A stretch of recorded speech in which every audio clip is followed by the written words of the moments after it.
And now it's that moment when I interrupt your lunch to introduce our speakers. Welcome to our guests and friends who have joined us on Zoom today. So today you're going to hear about this very important and very readable new book, Who Needs the ABC? First up, Matthew Ricketson, and then his co-author Patrick Mullins. Matthew is an academic and journalist. He heads the communications group at Deakin University. And before that, between 2009 and 2017, he was the University of Canberra's inaugural Professor of Journalism. He also ran RMIT's journalism program for 11 years. I met Matthew when he was at the A years ago. He's worked in as journalist for several newspapers and magazines, and is the author or editor of 6 books. Most recently, he co-edited Upheaval, Disrupted Lives in Journalism, and he's been a member of 3 Australian Research Council funded projects on the media. Also for Matthew Steve, he was appointed by Minister Conroy when I worked for him to the Finkelstein inquiry into media in Australia. He has fully recovered, I have not. And then he'll be joined by Patrick Mullins, who's a Canberra-based writer and adjunct academic at the University of Canberra's Centre for Creative and Cultural Research.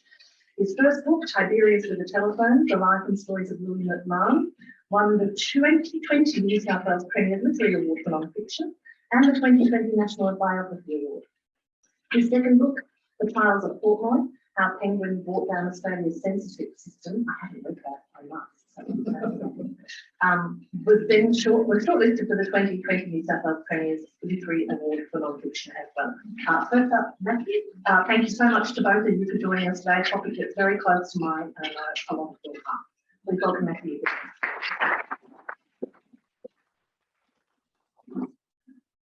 Thank you very much, Emma, and thank you for the invitation to address the John Cain Luncheon and her Capita's sponsorship of it, because, yes, as Emma said, I met her many years ago as a reporter, and she was doing a PhD at that time on SBS. Anyway, let's begin with a thought experiment. Imagine life without the ABC. There's no 7:30, no Four Corners, no foreign correspondent, no Radio National, no Late Night Live with Philip Adams, no conversations with Richard Feidler. For younger music lovers, there's no Rage, no Triple J, no ABC Classical. There's no Rake, no Mad as Hell, no Hard Quiz. And for those of you who are actually looking forward to watching the Sean McCullough tonight on the first of the final season of Mad as Hell, that wouldn't be there either. Those of you with young grandchildren, I imagine, will be bereft to find that there's no bananas in pyjamas, no play school, no Bluey. You can say goodbye to iView, which was a world-leading innovation when it was introduced in 2008. Goodbye to emergency broadcasting. Goodbye to more than 50 radio stations around the country. Now, whether you find such a world agreeable or not, I think it's right to echo the Sydney Morning Herald's assessment in 2007 that without the ABC, this country would be very different. You can imagine an Australia, the paper argued, but not this Australia. Our view is that the Australia in our little thought experiment would be a much lesser Australia than the one we have now. We believe that the ABC is one of this country's most important cultural institutions, producing an enormous amount of material, informative and entertaining, that contributes in a rich and vital way to this country's intellectual, cultural, social and political life. There are grounds to suggest that this regard is widely shared in Australia. The ABC reaches more Australians every day now than it did at any time in its history. Runs more radio and television stations than it ever has, and its online reach through abc.net.au, but also through other platforms online such as YouTube, Facebook and Instagram is significant. abc.net.au, in case you don't know, is the most popular news website in Australia, has been since just before the pandemic began. Remember that time? Anyway, nonetheless, such a world without an ABC is arguably closer to hand than we might think. Over the past decade, the ABC has existed at a buffeted intersection of criticism. That criticism has come from the commercial media, from the political class, and from ideologues, and it has been heated. Today, we want to show how this has manifested, because the hostility towards the ABC has been loud, relentless and grinding, and it's all been very similar in intent. To build a picture of the ABC as a bloated, biased organisation that is running amok is somehow un-Australian, and that we, frankly, would be better off without it. As Darren Chester, who's a National Party MP, who was Minister for Veterans Affairs under Tony Abbott and Malcolm Turnbull, told us for the book, and I quote, "Many of my colleagues in the government see the ABC as the enemy and think that it should be treated as such." Now, the ABC is no stranger to criticism. You only have to look at Ken Inglis's 2-volume history of the ABC and you'll find no shortage of controversies in its pages, I should say. But there has been a change in the tenor of the criticism. And to understand that, we need to understand 3 points.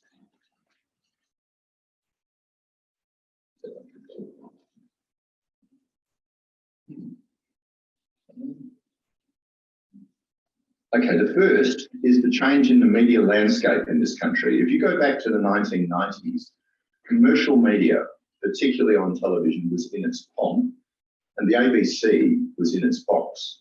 The media sector was print, radio and television, and it was highly profitable for all concerned.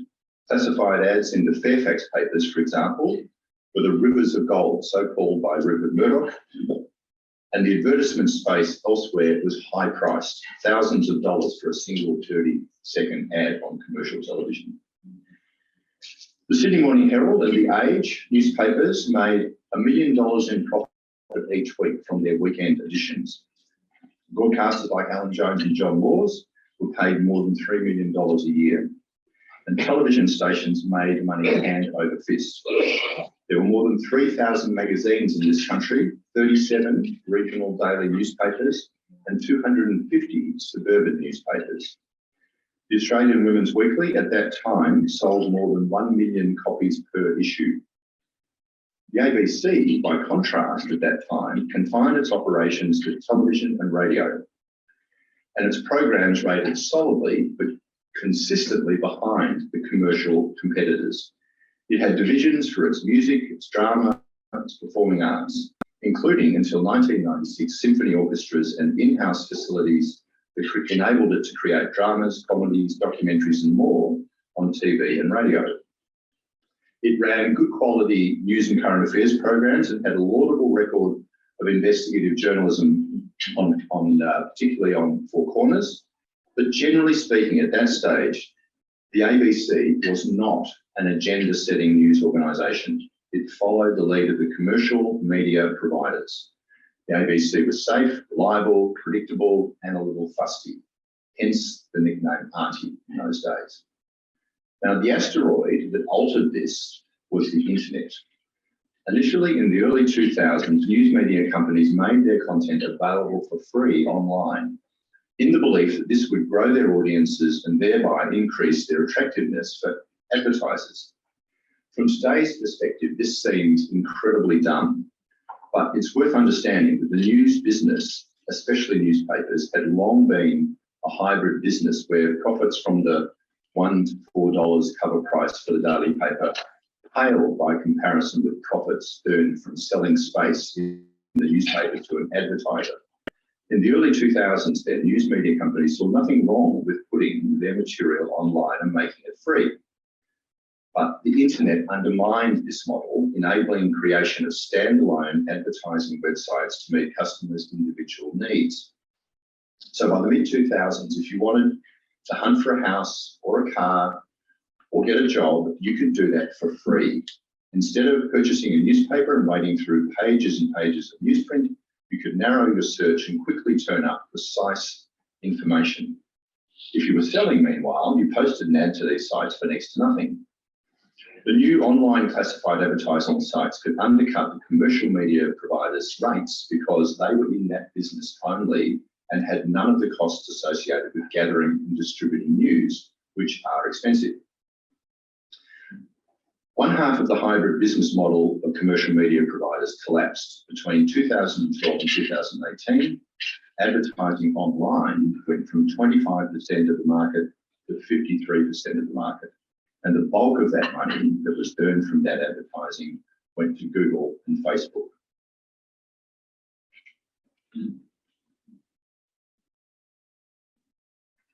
I've got no, I'm backwards, sorry.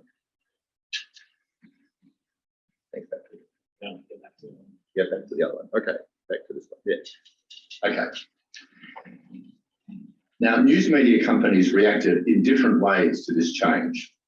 Most cut costs, most acutely in 2012, when redundancy rounds saw the ranks of journalists at most media companies dramatically winnowed, and sought to close the door on the barn by putting their content behind paywalls, hoping that people would pay for the news that for the past decade had been available online for free.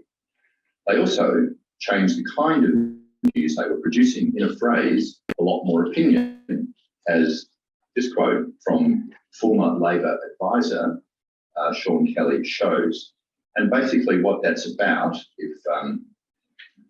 is that breaking news and opinions are both cheap to produce and they get a lot of attention. So you don't have to invest a lot of time and energy and money into that, you know, that messy verification business of contentious allegations and so on for investigative journalism.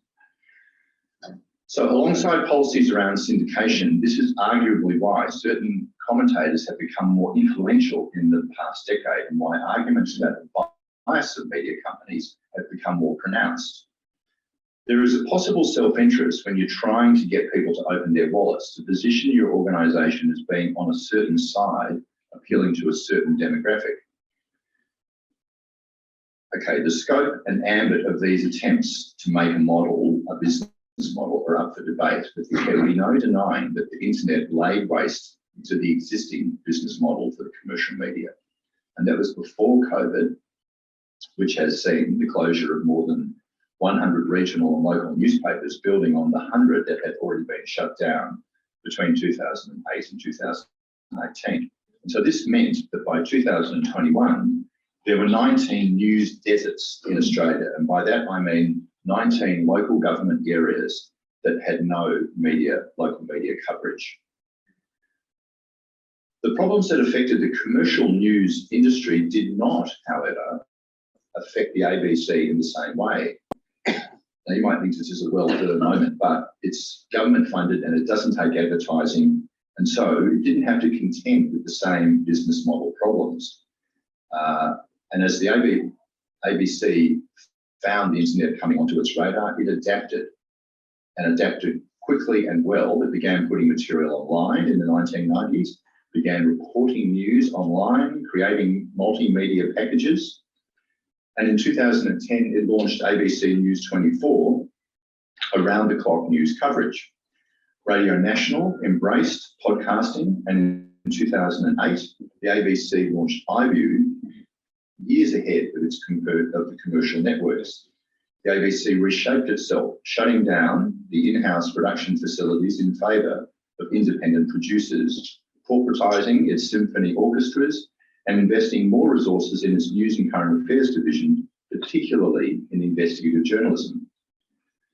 This change in the media landscape has had a few effects. First, commercial media providers trying to find a new business model have become increasingly agitated by the ABC.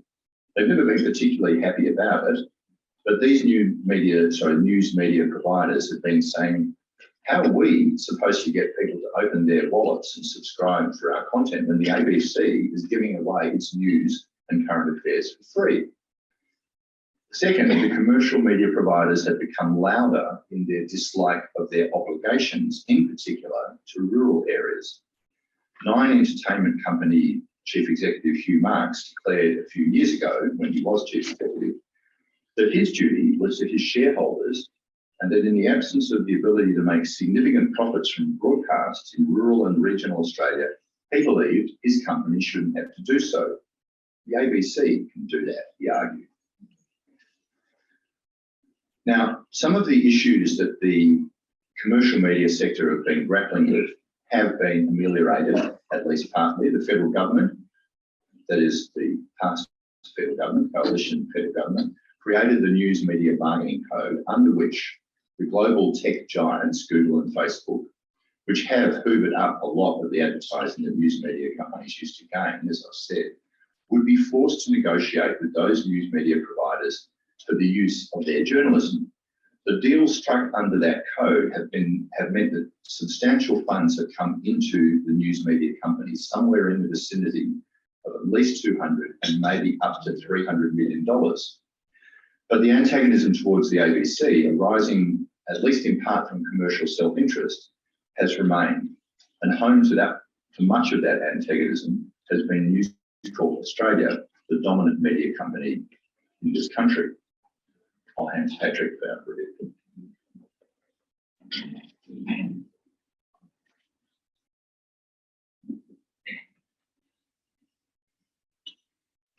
Thanks, Matthew.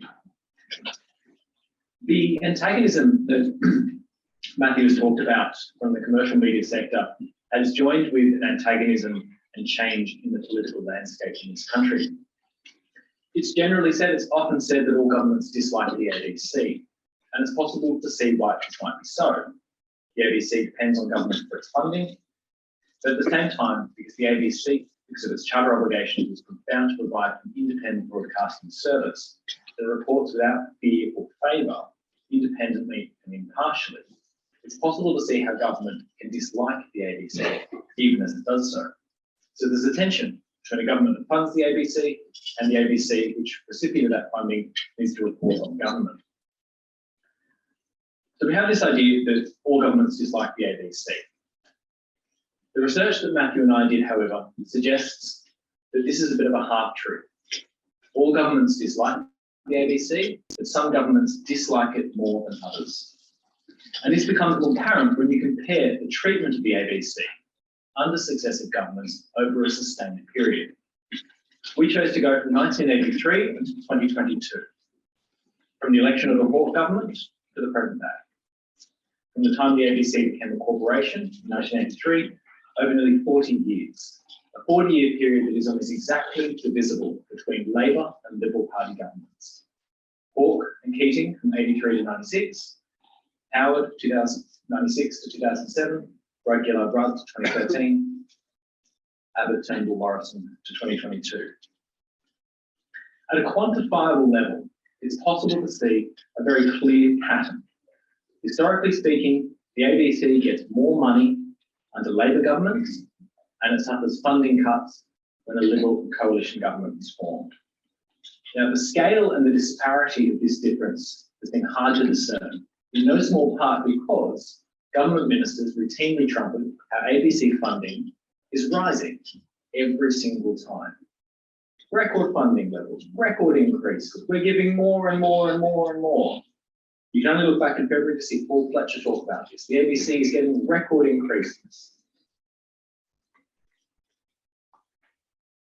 Now, if you look only at nominal funding, the figures that are outlined in budget papers each year, and you would put them into a chart, you would get the graph like you're seeing here right now.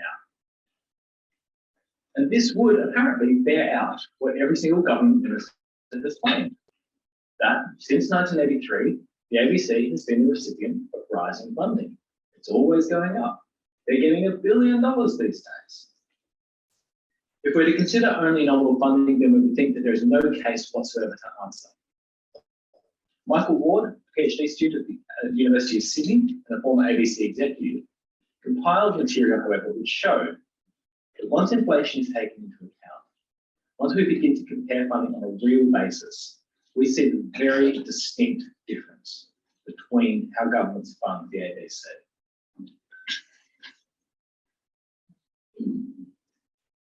So, in the first period, on the leftmost little side of the graph, we have in white under Hawke and Keating, a conspicuous spike at the start, bit of a downward trend with spikes up and down.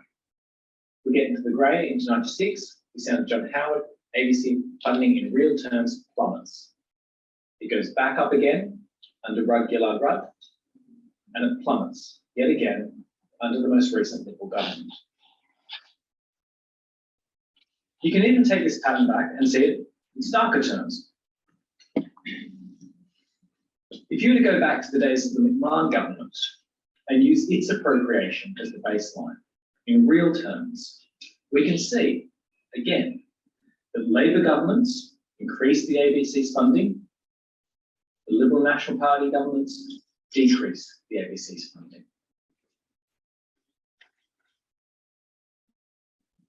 Of course, what money the ABC gets is only one part, one facet of the way in which the ABC is treated politically. Another way to understand how the ABC fares under government and to illustrate a change is to see how governments talk and treat the ABC. And again, there's enough of a record now to show moments of clear disparity. Moments of tension and antipathy between the Labor government of Bob Hawke and Paul Keating between 83 and 96 they happened. They were obvious, they were real, they were palpable.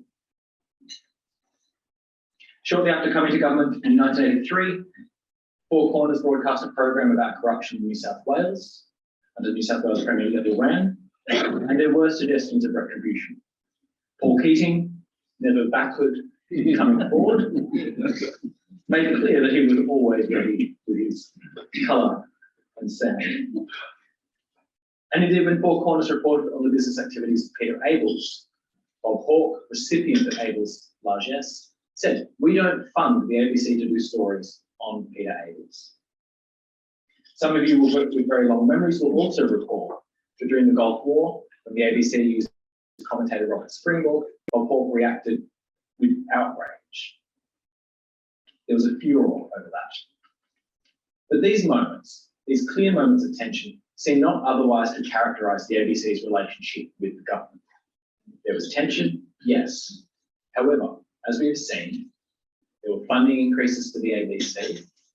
Talk of quashing the ABC's independence was itself immediately quashed, and any suggestion of retribution was never in the offing. Former Communications Minister Michael Duffy said that Bob Hawke's antagonism always stopped short of punishment. Under the Labor government from 83 to 96, triennial funding on a 3-year basis was introduced. An agreement was struck that those funding periods would be on real terms. And ABC board appointees were not wholly from the Labor side of politics. They included former Liberal Party MPs Neville Bonner and Ian McPhee. Now, under the Liberal government of John Howard, matters were a bit different. John Howard loved to get into the cricketer's box, the commentator's box, and talk. And he told ABC chairman Donald McDonald, whom he appointed shortly after coming to office, that he would never speak to him about the ABC unless it was in a formal appointment. However, Howard was also fond of an advisor's claim that the ABC was our enemy talking to our friends, and during his time in office, presided over funding cuts. Communications Minister Richard Alston, moreover, was an avowedly hostile critic of the broadcast. He presided over cuts in funding, despite having promised on election night there would be no cuts in funding. He introduced tied funding, that is, money that has to be used for a specific purpose. Moreover, the Howard government appointed a raft of critics to the ABC board, including Michael Kroger, Ron Brunton, Keith Windshuttle, and Janet Albertson, all of whom criticised the ABC before, during, and after their tenure on the board. Alston also made a continuous use of the ABC's complaints process. During the Iraq War, he made 68 complaints about the ABC's coverage. When they were scrutinised and only two were found to have merit, Alston appealed to a higher authority, an independent panel of experts, who found 17 now to have merit. Alston, still not happy, took it to another panel, who found merit in now 21. Alston claimed vindication, despite being right less than 1/3 of the time. Under the Rudd-Gillard-Rudd governments, there appeared, however, to have been very few moments of tension between the ABC and the Labor Party of government. Since 2001, the Labor Party made a policy to set up an independent, formal process for appointments to the board, the ABC board, and they enacted that in 2011. In addition to budget funding increases, the government provided funding to switch from analogue to digital transmission, offered extra money for the creation of a dedicated children's channel, offered in 2013 dedicated funding for enhanced news gathering, and it saw the ABC expand its digital and online footprint. The murkiest episode, and perhaps the one of most criticism, can be found in the awarded contract for the Australia Network, which broadcast into the Asia Pacific. But otherwise, there were no moments of the kinds of tension that we would know today. Not when a Triple J presenter called Julia Gillard a whore, not when Jermaine Greer criticised Gillard's clothing and body, nor when Gillard's love life was satirised badly in At Home with Julia. The worst instance that Emma could recall, and which Mark Scott backed up, was that Stephen Conroy was dissatisfied with the speed with which the ABC fast-tracked episodes of Doctor Who were broadcast in Australia. Under the Abbott, Turnbull and Morrison governments, the ABC fared much worse. Tony Abbott promised the night before the 2013 election that there would be no cuts in ABC funding, and he broke that promise famously in his first budget. The $196 million contract for the Australia Network was axed. Cuts were successfully delivered in 2014, 2015 and 2016. Indexation of ABC funding was paused, cutting the ABC's funding. The enhanced news gathering program was renewed but cut by a third. And the ABC's allegiance was criticised. I think it dismays Australians when a national broadcaster appears to take everybody's side, but our own, said Tony Abbott in 2014. Whose side are you on? He asked in 2015. Matters hardly altered under Malcolm Turnbull. The appointment process, the formal process for appointments to the ABC board was flouted, disregarded. Complaints over the work of journalists Emma Alberici and Andrew Probyn were funneled through official channels as well as unofficial channels, and became central to the 2018 fracas that saw managing director Michelle Guthrie sacked by the ABC board, only herself to be followed by the departure of chair Justin Milne, who had urged, apparently, Guthrie to sack Alberici and Probyn in response to government complaints. Under Scott Morrison, the appointments process continued to be flouted. Ida Buttrose was appointed without formal process. And ministers continued to dissemble about whether ABC funding was rising or falling. Moreover, under Morrison, the ABC became an ever more frequent target of criticism, particularly over reportage about the affairs of government ministers and about publication of allegations of rape against a cabinet minister. The relationship became extremely fraught, with the announcement of Senate inquiries and hearings into the ABC and its duties, and public lectures from the Prime Minister about what was appropriate for it to investigate and not. So, we've had change in the media landscape, we've had change in the political landscape. Linked to the change in the political landscape is change in the ideological landscape too. Historically speaking, calls for the abolition or privatisation of the ABC have been on the fringe. This is the crinkly, crunchy nutbars on the sides who shout this thing from the sidelines. Neither party typically has adopted it. Neither party has paid much heed to it. John Howard made no moves to adopt or call or float the idea of privatisation or abolition of the ABC. Tony Abbott himself never did so. In 2018, however, the Federal Council of the Liberal Party, the policy-making body of the Liberal Party, adopted by a 2/3 majority, a motion calling for the privatisation of the ABC. This vote, which was, by the way, should be said, immediately dismissed by the Liberal Party's leadership, followed barely a month after the publication of Against Public Broadcasting, a book-length argument for privatisation of the ABC, written by Chris Burke and Sinclair Davidson, academics who have long-standing ties to the Institute for Public Affairs, the IPA, a right-wing think tank that's long been critical of the ABC. The IPA's influence on the parliamentary wing of the Liberal Party is much increased compared to earlier years and is not to be underestimated. In 2021, former Communications Minister Richard Alston wrote in a thin review that nobody in the Parliament ever countenanced seriously privatising or abolishing the ABC. Matthew and I, looking at this, wondered, was he distracted by a passing butterfly for a decade?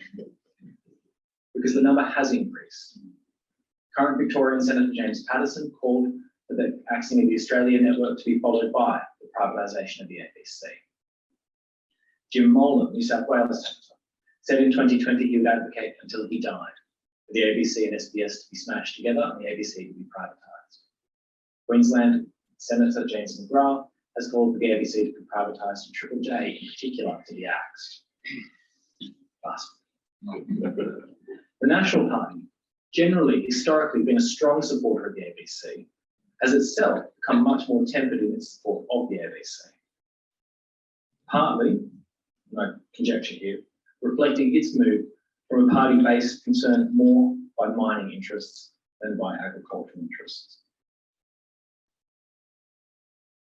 Now, the calls for privatisation are problematic, and I'm just going to quickly present the three main arguments, the three main grounds on which they're presented.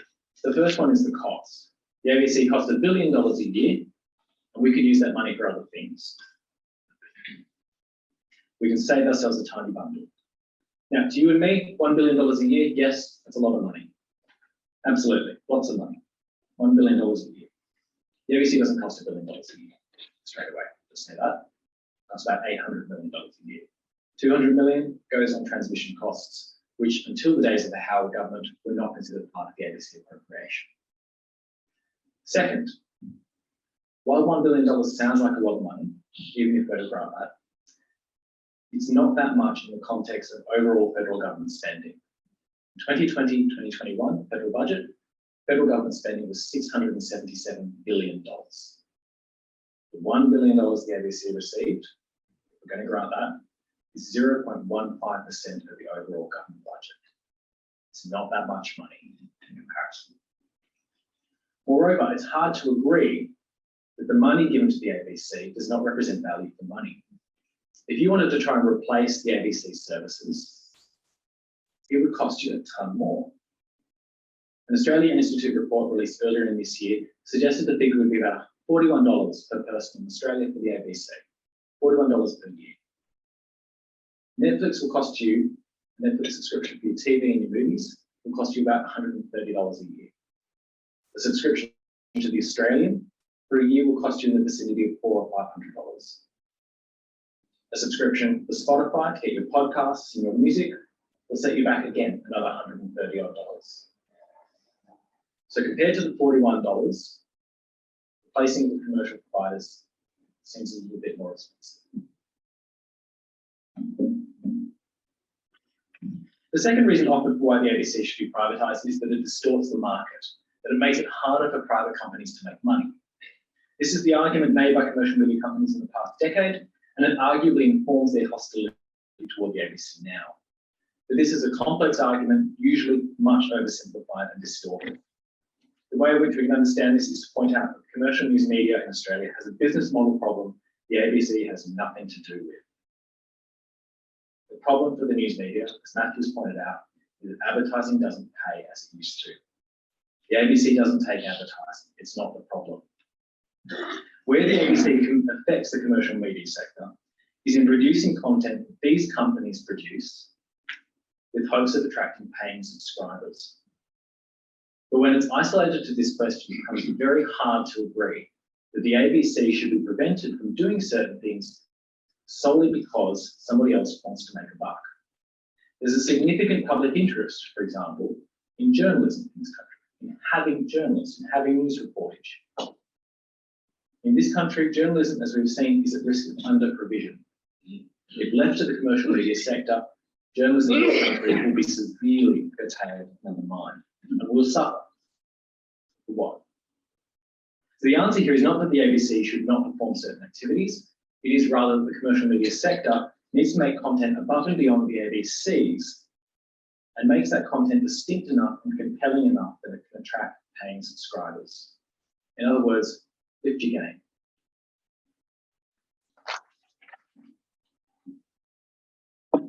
The third argument mounted for why the ABC should be privatised is perhaps the best one, namely that it is a hopelessly biased left-wing organisation full of cardigan-wearing, Chardonnay-sipping, latte-sipping self-abusers.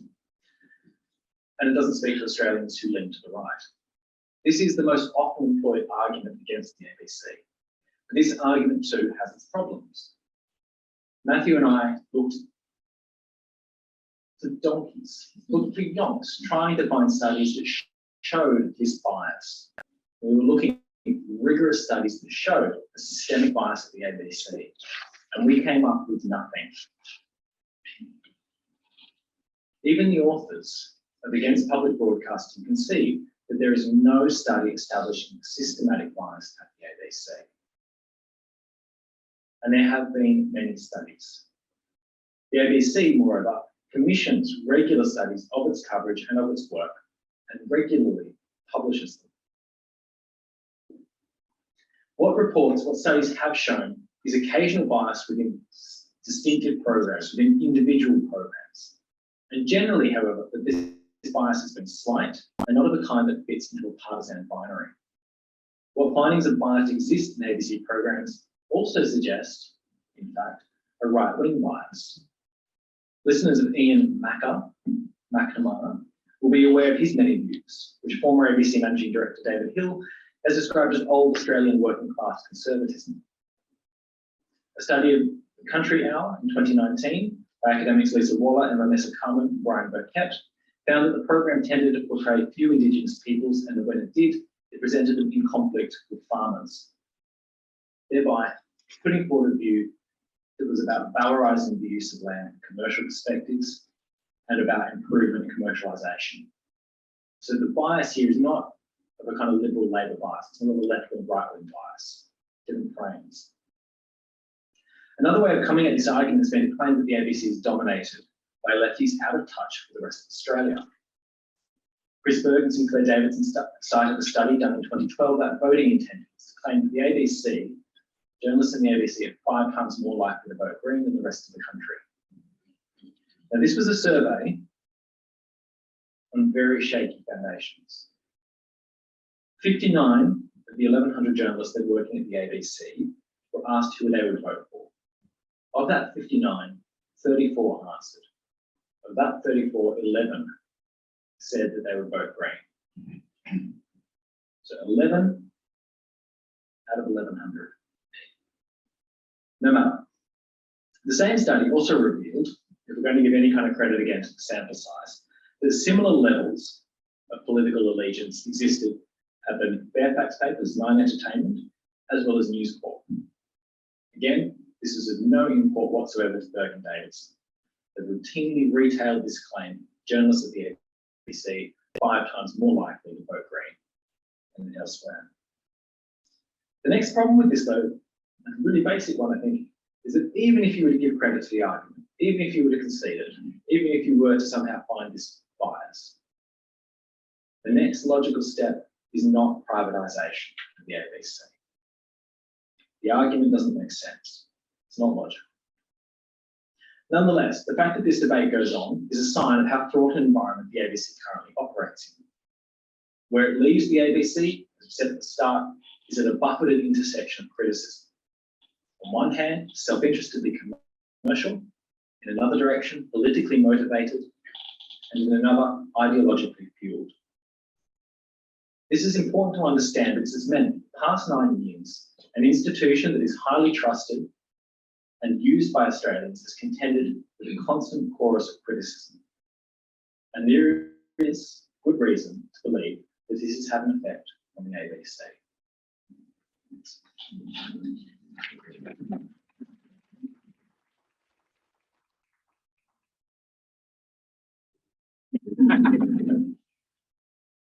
With the election of the Albanese government in May and the advent of the News Media Bargaining Code, some might say that the ABC is in the clear. The Liberal National parties are not in office and the commercial media sector is enjoying the benefits of some cash. We don't agree. First, there appears to be little, if any, attitudinal change within the coalition about the ABC. And second, the benefits of the News Media Bargaining Code are likely to be temporary. And the ideological arguments against the ABC continue to be made loudly. Have you read Gerard Henderson lately? And in our view, often in bad faith. But in another vein, the ABC today is carrying considerable scars. Since 2013, it has had a total of $1.2 billion of funding cuts from it.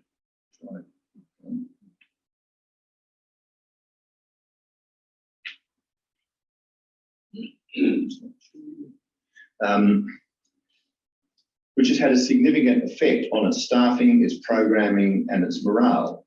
Remember the state editions of 7:30 on Friday nights called State Line. Remember Late Line.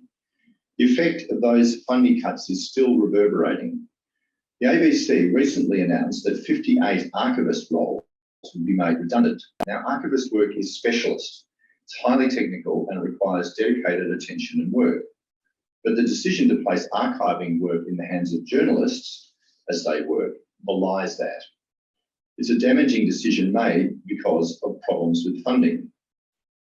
As far as we can see, there's some doubt about how it's going to be put into place, but on the face of it, it's a real problem. And the funding problems also show few signs of change. Shortly before the May election, the Morrison government finalised the next round of the ABC's triennial funding. How much the ABC would get between the 1st of July this year and 30th of June 2025. At the time, you may recall, the government trumpeted this record and increasing funding levels the ABC would get. But if you look closely at the figures, you would not only see that these funding increases were tiny, but also that on the government's budget own figures, inflation was likely to be around 5% over the next 3 years, outstripping the average of 1.5% that the government had budgeted for funding increase for the ABC. And we all know what's happened to the inflation figures since the March budget was handed down. In simple terms, while nominal funding for the ABC was going up, in real terms, it was continuing to decline. And research that myself and Patrick and Michael Ward did after our book was published showed, moreover, that ABC funding at the moment is at the lowest level, real funding that is, since 1983. That staffing levels are much reduced from then, and that the ABC is nonetheless doing more than it ever has, running more than 50 stations in radio around the country, publishing an enormous swathe of material online, and running 6 television stations. The Albanese government so far has made no moves to change this. In opposition, the Labor Party talked of returning to the formal process for ABC board government appointments and of extending the ABC's funding period to 5 years rather than 3. And this was a promise that's been kept. A few weeks ago, on a Sunday, the new Communications Minister, Michelle Rowland, announced that the funding period would indeed be extended to 5 years. But she said nothing so far about restoring or adding further funding for the ABC. And for some, even a 5-year funding term is not enough. The commentator and writer Margaret Simons, for example, has called for 10-year funding terms with funding levels tied to a specific percentage of gross domestic product or government spending. And there's a precedent for this at the BBC, which is funded by a royal charter that spans 10 years. But it's also arguably the case that lengthy funding terms and other safeguards can do little in the end to stop a government which is intent on changing a public broadcaster for better or for worse. The British government itself announced in January, pre-Boris Johnson's self-immolation, that the new 2022-2027 licence fee arrangement, which funds the BBC, would be the last of its kind, with a new, as yet unknown funding model to take its place afterwards. What this means is hard to know, though that government's subsequent announcement that it intended to privatise Channel 4 suggests that a significant change in the BBC's ambit is in the offing.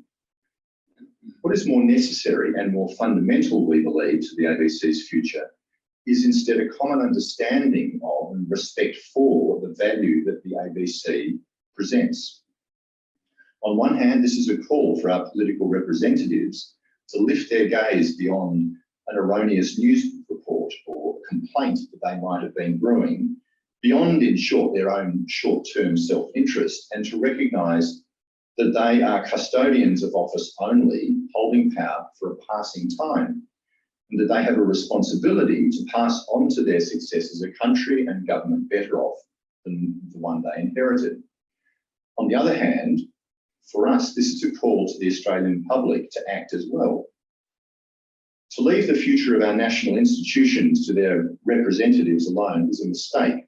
The ABC is a national institution that belongs to each of us, and its future should be of concern to all of us. It's not enough to talk about the ABC's future every few years when its funding comes up for renewal. It's not enough to talk about it only when Parliament is dissolved and political parties begin making election promises. What's required is our attention and our work to change the environment in which the ABC is discussed and treated, to set the climate for those funding talks, to force the parties to listen to the broad public rather than their party membership. What's required is for the public, all of us, to press and push and cajole and lobby and agitate for change in the way that the ABC is treated, so that the nature of its contribution to this country and its continuing value in contemporary life is understood and continuously improved. In short, we have to be citizens, not merely consumers. And if we don't act as citizens, then the thought experiment that we did at the start of this talk today might well come true.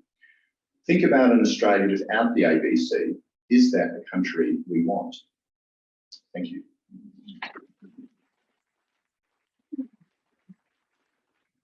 Thank you, Matthew. Now, have about 10 to 15 minutes for questions, comments and discussion. And please join us up front. If you'd like to give up, I'm sure you've all got something to say, knowing how passionate you all are about this subject.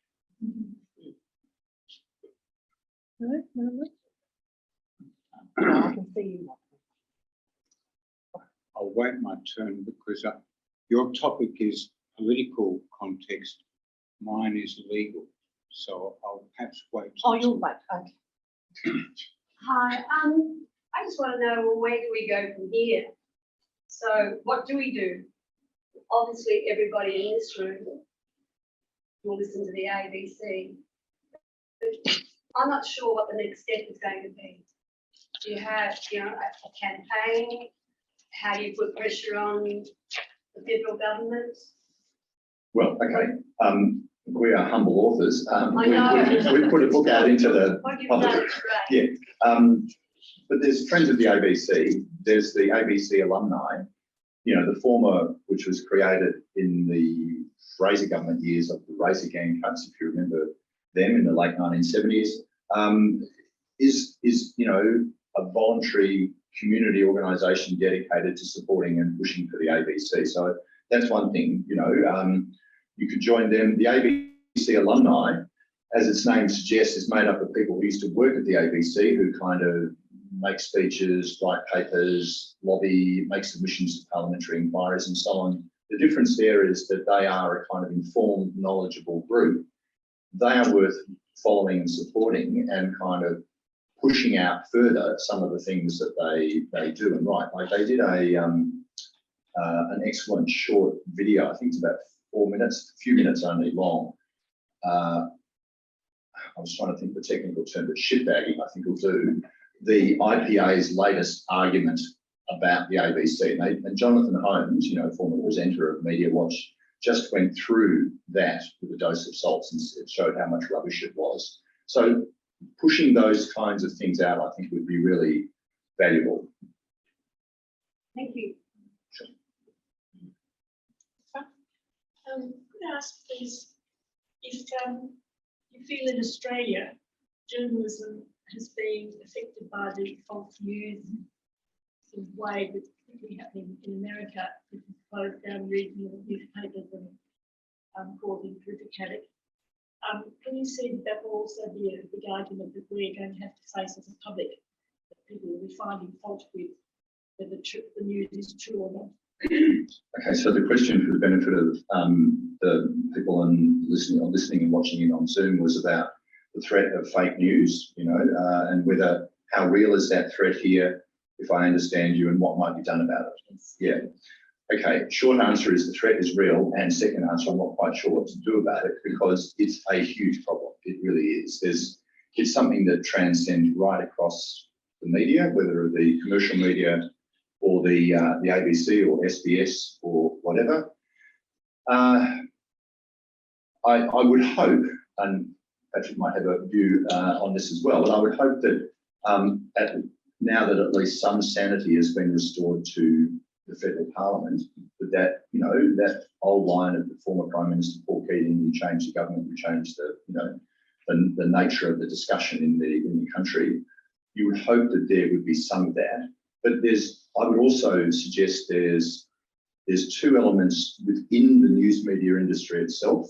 We, people working in it, need to actually grapple with this seriously, and there is some signs of that, whether through the union, the MEAA, or some newsrooms, and also within the kind of regulatory framework, which frankly is a bit of a mess at the moment and has been for at least a decade.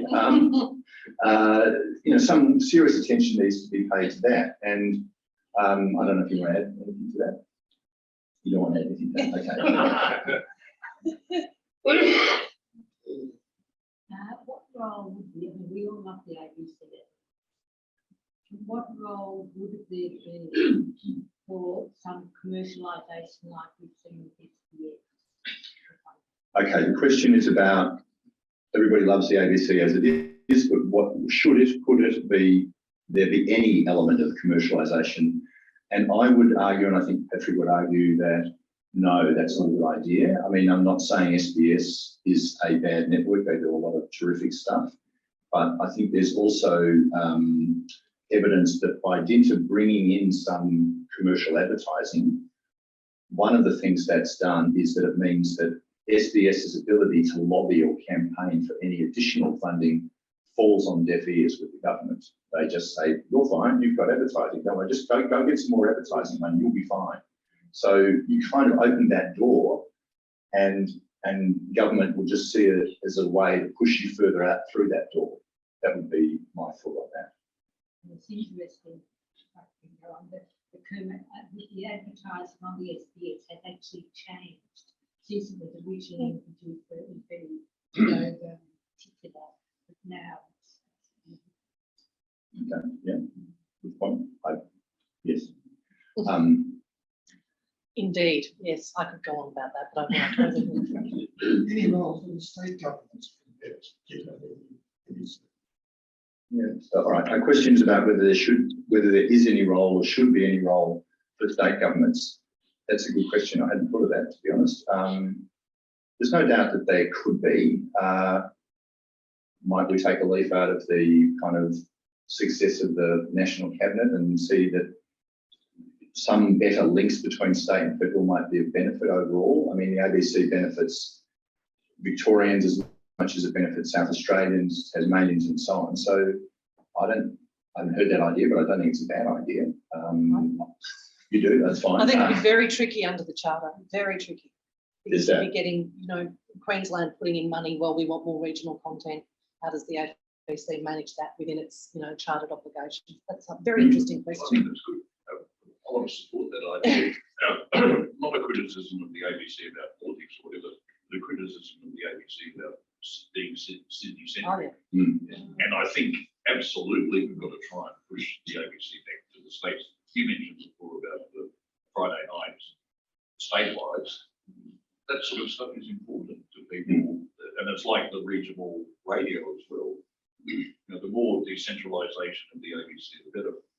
I did have a question, and this is completely off the top of my head, about this argument about even playing field with the commercials, whether, this may be silly, but whether ABC generated material, interviews or news reports or whether the ABC could have, you know, the ownership of it, if you like, for 24 hours or 72 hours, 96 hours or whatever, but to what extent there could be material that then becomes common ground, and you say to the commercial channels, the commercial radio or whatever, well, okay, after a certain period, if you want to use ABC content, you're more than welcome to. The sort of shared public access information. Okay, so the question is about whether there could be some time limit on the provision of ABC content, after which, say, 24, 36 hours, it could then be used by commercial media outlets. I don't know how that would work. I can't see, let's take McAuliffe, because I love McAuliffe. Let's take that. if it was on the ABC tonight and then 24 or 36 hours later it popped up on Channel 9, how does that work? Do they want it that much? I was thinking more of news. On news and No, I current mean, it affairs? could be creative as well. Hmm. You say to a TV channel in Bendigo or Ballarat, well, if they want to run Q&A a week after, go for it. Okay, in terms of news and current affairs at the moment, there's already, because by its nature, it's these days a kind of minute by minute game, or not game, but it's a minute by minute system. Things circulate very quickly anyway. Like if there's a breaking story that is a proper breaking news story, it's everywhere within hours. So I don't know that would. I'm just not sure how that would actually work. I just say I can't see really why the commercial media networks would find that material attractive enough for viewers to be able to get the advertising for it when those viewers presumably could just go to iView and turn that on. But I mean, it's not an uninteresting idea. I've heard down with faint praise before. Anyone else? The legal. You've spoken about the political context. There's also a legal context. And what shocked me to the core was the example of the Chelmsford Deep Sleep inquiry and book, where the authors of the book referred to the findings of a royal commission and then were done for defamation. How on earth did that happen, and where does that leave us? Okay, that's a good question. The question is about the legal issue, the legal context and how that may be affecting the ABC, and about, in particular, the book that was written about the Chelmsford Psychiatric Hospital, the allegations of deep sleep therapy and so on that occurred there way back in about 1980, and a decision that was recently made. Let me think now. The federal court, I think, made a decision about this case, defamation case, and then the full court of the federal court has overturned the original federal court judge's decision to find that the author of the book, Steve Cunane, who is currently the European correspondent for the ABC on television, but actually wrote this as a book, as distinct from a broadcast. So let's leave that to one side at the moment, because your kind of point is not whether he wrote a book, but about defamation. He was sued because, I don't know how many of you know about this, but just in case you don't, it was featured on for Media Watch either Monday night we've just had, or the week before, I can't remember, but it's there if you want to follow it up on iView. So he writes a book. It's mainly about the Church of Scientology. It's called Fair Game. There is a chapter in it which deals with the deep sleep controversy at the Chelmsford Hospital in Sydney in about 1980. It's only in the book because the Church of Scientology was involved in actually bringing that out to the public. But the doctors concerned who were accused and found in a royal commission of having treated their patients badly, they sued Steve Cunane for defamation. He relied on the fact that in his reporting, he said, I was simply reporting what the Royal Commission found. The original federal court judge said, yep, that's fine. That's a pretty good, source. It's not, Harry down the end of the road who kind of talks out of the corner of his mouth. It's, a solid source. That's fine. The appeal court found that that's not the case. They said sometimes, I think this is right, Royal Commission findings can be contested and so on, and therefore the case has gone back to be retried. If you want my opinion, now that I've done the background, I think it's appalling. I think it's, you could certainly, the judge said you needed to go to these doctors and get their response to the Royal Commission. What would that have shown? We don't agree with the Royal Commission. We think it was wrong. Okay. They could have done that, but really, a Royal Commission is a Royal Commission unless it's proved to be a completely dodgy Royal Commission. I guess we have had one or two of those, but by and large, not. Think of the one into the institutional responses to child sexual abuse. As far as I can see, that was outstanding work. So yes, I think it's a real problem. In short, I agree.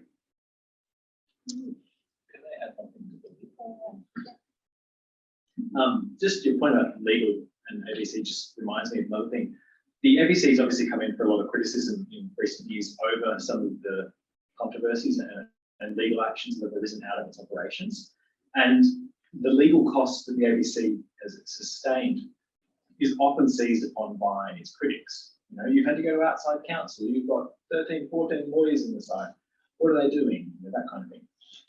One of the things that's really apparent when you look at the scale of the ABC's changes in the last couple of years is that the ambit of its legal operations has expanded enormously. Lawyers don't just vet material for defamation or potentially for those kinds of problems. It also deals with a lot of IP. It deals with contracts and staff. It deals with infrastructure arrangements. There's a whole facet, a whole dimension about legal operation that is just not understood by the broader public. And so seizing on the ABC's legal costs and its resort to outside counsel is often a point of criticism. And in my view, it's a really mistaken one and one made in bad faith in many times. Just want to All right, thank you both very much. We'll have to leave it there because we have to get to the topic.